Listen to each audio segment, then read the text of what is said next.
Exam हो रही है, पहले परीक्षा आपकी, उसके बाद अभ्यर्थियों की, किस तरह से तैयारियां चल रही है? नमस्कार, जय हिंद। राजस्थान कर्मचारी चयन बोर्ड 27 और 28 सितंबर को सीईटी यानी समान पात्रता परीक्षा करा रहा है स्नातक स्तर के अभ्यर्थियों के लिए। इसमें लगभग 13 लाख से ऊपर बच्चे हिस्सा लेंगे। ये 4 पारियों में परीक्षा होगी 27-28 तारीख को, और हम इसको 25 जिलों में करा रहे हैं। बड़ी परीक्षा है, बड़ी उम्मीदें हैं, और हमारा प्रयास है कि ये परीक्षा अच्छे से हो। इसके लिए सभी तैयारियां कर ली गई हैं। सभी जगह जो सामग्री जाती है हमारे बोर्ड से वो भिजवा दी गई है। जयपुर में आजकल में ये सामग्री चली जाएगी। सेंटर्स पर सभी को पाबंद और आगाह कर दिया गया है, और मुझे उम्मीद है कि परीक्षा अच्छे से होगी।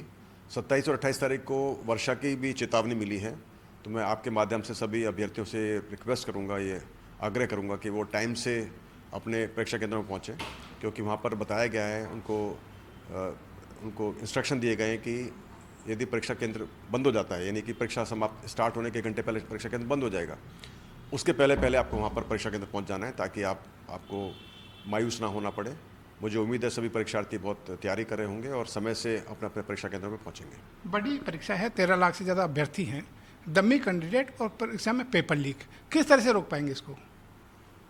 देखिए, सबसे पहले तो बात करते हैं डमियों की।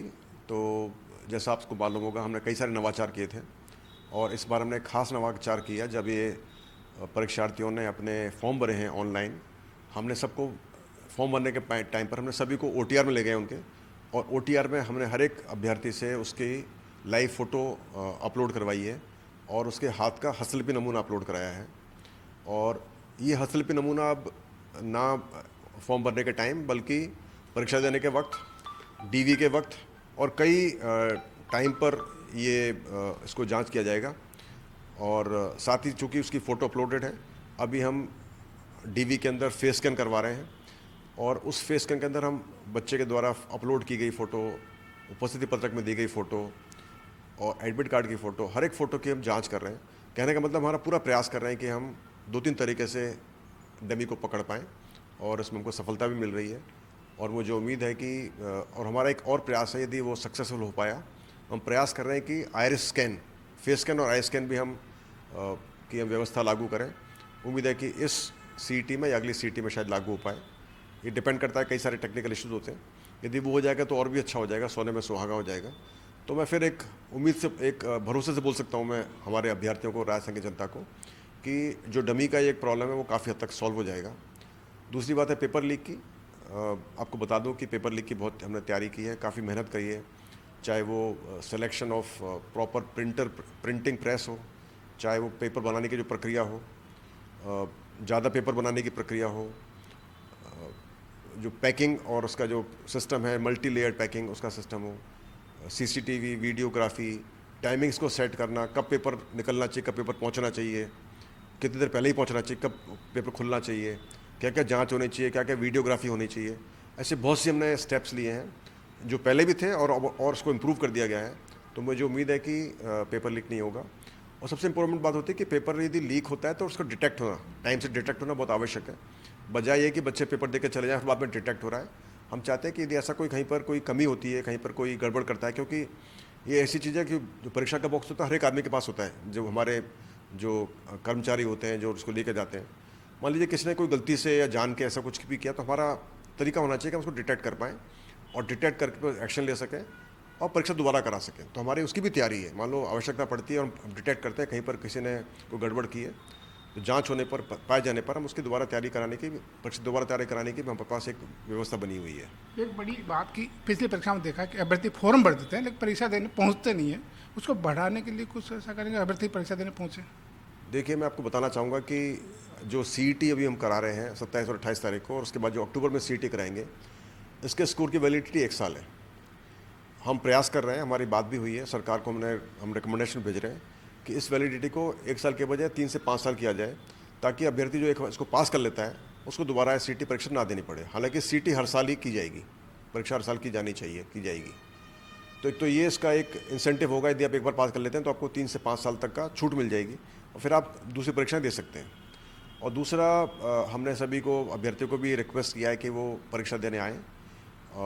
सरकार का बहुत पैसा इसमें खर्च होता है, और जैसे मैंने पहले बताया था कि हमारा प्रयास है, गवर्नमेंट भी इसमें कुछ स्टेप्स ले रही है, जो अभ्यर्थी एब्सेंट रहेंगे उस पर कार्रवाई की जाएगी, लेकिन क्या कार्रवाई की जाएगी, कब की जाएगी, उसके बारे में नहीं बोल सकते। पर ये एक परीक्षा में एब्सेंट होने वाली बात नहीं है। यदि ज़्यादा परीक्षा में एब्सेंट होते तो उसके ऊपर कुछ कार्रवाई होनी चाहिए। एक परीक्षा में एब्सेंट हो सकता है आदमी, मान लो बस छूट गई, परीक्षा सेंटर दूर है, किसी वजह से नहीं आ पाया, कोई भी कई कारण हो सकते हैं अभ्यर्थी के नहीं आने के, तबीयत खराब हो गई, तो वो समझ सकते हैं इस बात को हम।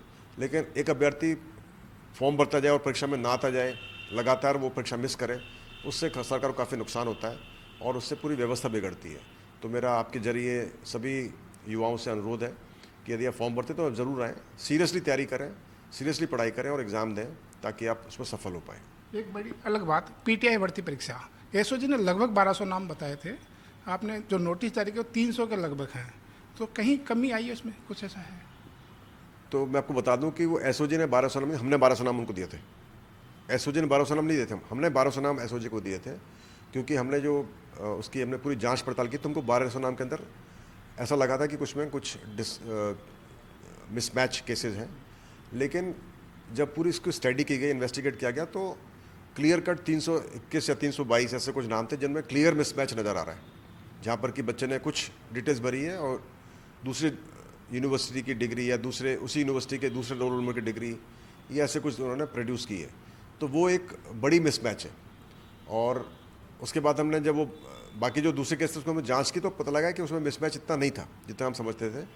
तो कहने की बात है कि वो करीबन 300 से ऊपर ऐसे मिसमैच केसेस जो कि हमको जांच के लिए वाजिब है, और उनके लिए हमने लेटर लिख दिया है यूनिवर्सिटीज़ को। हमने 30 या 31 यूनिवर्सिटी को लेटर लिखा है और हर एक बच्चे को हमने रजिस्टर्ड पोस्ट से ये लेटर भिजवाया है। आज इन बच्चों के रोल नंबर भी हम हमारी वेबसाइट पर लगा देंगे, ताकि उनको पता पड़ जाए कि ये उनका केस मिसमैच का है। उनको विदिन 15 डेज में उनको जवाब देना है। अगर जवाब नहीं देते तो जवाब नहीं देंगे तो कार्रवाई की जाएगी, जो बोर्ड के नियम है उसके मुताबिक कार्रवाई की जाएगी।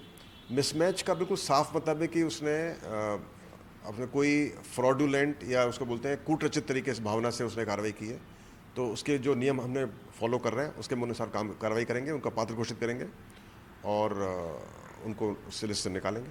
REET level 2 review committee report उसने दे दी है, आगे क्या कार्रवाई उसमें होने वाली है? देखिए, ये रीट लेवल 2 कमेटी जो रिपोर्ट दी है वो माननीय उच्च न्यायालय के आदेश के अनुसार हमने पालना की है, और उसकी तर्ज पर कमेटी ने अपनी रिपोर्ट दे दी है, बोर्ड को पेश कर दी है। अब उसके आधार पर कुछ बदलाव होगा, जो रिजल्ट्स होंगे रिवाइज होंगे, जिन जिन सब्जेक्ट्स में ऐसा है। डिटेल्स क्या होंगे हम बताने के भी उचित नहीं है इस समय, जब होगा तो हम डिक्लेयर करेंगे, और उसके आधार पर जो बदलाव होगा वो देखा जाएगा कितना उससे फ़र्क पड़ेगा। किसी क्वेश्चन का आंसर चेंज होता है उससे ज़्यादा फ़र्क पड़ता है, डिलीट होने से कम फ़र्क पड़ता है, तो उसमें दोनों तरह के बदलाव हैं। कुछ में केसेस डिलीट वाले हैं, ज़्यादा केसेस डिलीट वाले हैं, और कुछ में आंसर बदलाव के हैं, वो थोड़े कम हैं।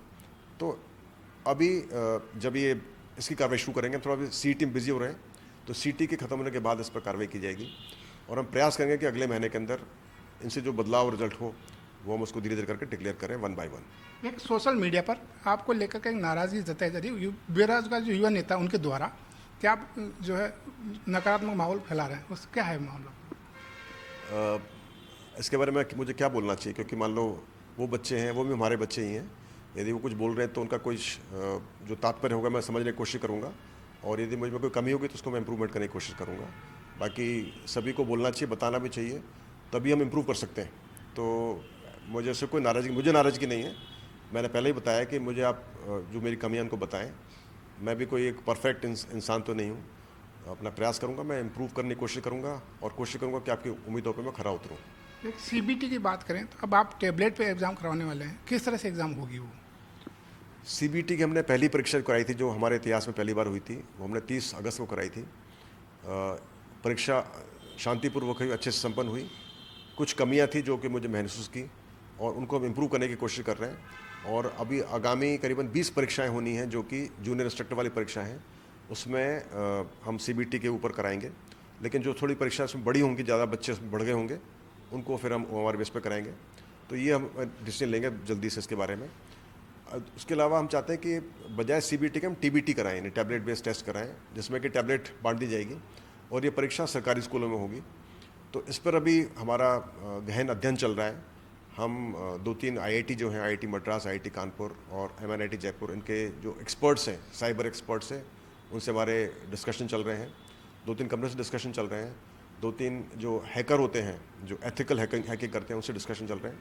तो हमारा प्रयास है कि हम एक ऐसा कोई तरीका निकालें कि हम टैबलेट पर एग्ज़ाम करा पाएँ, ताकि हमको फिर जो ये अलग अलग जो संस्थान है, जो कि प्राइवेट संस्थान है, जहाँ पर कि कंप्यूटर्स लगे होते हैं, वहाँ पर नहीं जाना पड़े और हम हमारे सरकारी स्कूलों के अंदर ही कार्रवाई कराएं। तो हमको काफ़ी इससे एक दिमाग पर बोझ कम रहेगा कि भाई ये जगह हमारी खुद की सरकार की है, वहाँ पर सब हमको एक सेफ एनवायरनमेंट फील होता है और ये एक सिस्टम अलग तरह का होगा। अभी थोड़ा वक्त लगेगा, लेकिन मैं उम्मीद कर रहा हूँ कि हम यदि इसमें सफलता पा जाएंगे, यदि इसको ये क्लियर कर देंगे एक्सपर्ट्स के साथ ये सिस्टम सेफ है, तो ज़रूर TBT पर परीक्षा करवाई जाएगी। तो ये है मेजर जनरल आलोक राम, जो नए नवाचार करते रहते हैं और आने वाले दिनों में और कई नवाचार देखने को मिलेंगे। आलम के साथ धर्मेंद्र सिंघल, समाचार प्लस, जयपुर।